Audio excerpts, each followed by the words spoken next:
yanzu dai Real Madrid ta ɗare saman teburin gasar La Liga da tazarar maki biyu tsakaninta da ƙungiyar ƙwallon ƙafa ta Barcelona bayan da ta ragargaje ƙungiyar ƙwallon ƙafa ta Real Sociedad da ci 4-1 kafin Barcelona ta buga wasanta da za ta kara da Girona a ranar Litinin mai zuwa, wanda hakan ya sa Real Madrid na ci gaba da sharafinsu da haskakawa a gasar La Liga ƙarƙashin sabon mai horaswa wato Álvaro Arbeloa.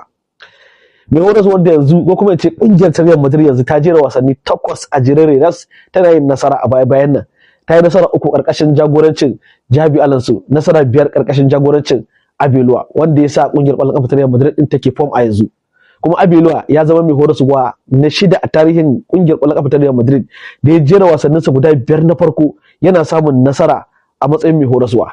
Na bayan da ya haka shine Xabi Alonso, Pellegrini da sauran masu horarwa, sai yanzu da Álvaro Arbeloa ya jagoranci kungiyar ƙwallon ƙafa ta Real Madrid wasanni 5 na farko da ya jagoranta da karkare da samun nasara. Yadda Real Madrid din ta zuba ƙwallaye a yau yake nuna ƙara wato dawowar fomin na kungiyar ƙwallon ƙafa ta Real Madrid karkashin mai horaswar.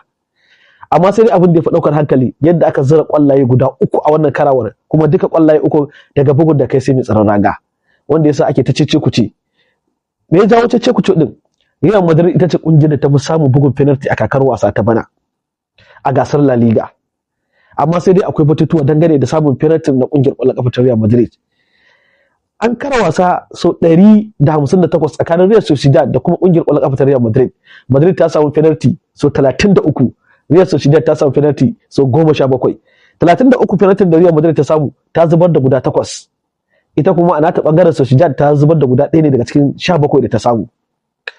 To ba wannan zamu kalla ba, ya aka zura ƙwallayen, kuma me yasa ake ganin cewa Real Madrid din ta fiye samun bugun penalty, ko kuma wani tarihi Madrid din ta iya kafawa.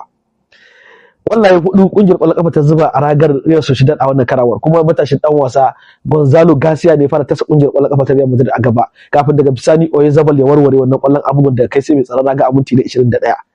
Wannan bugun da kai sai mai tsaron ragar da ya ci ya sa Thibaut Courtois ya fuskanci bugun penalty a gasar La Liga su 30, kuma guda 4 kawai ya iya turewa, aka zubar da guda 1 sannan aka ci shi guda 25.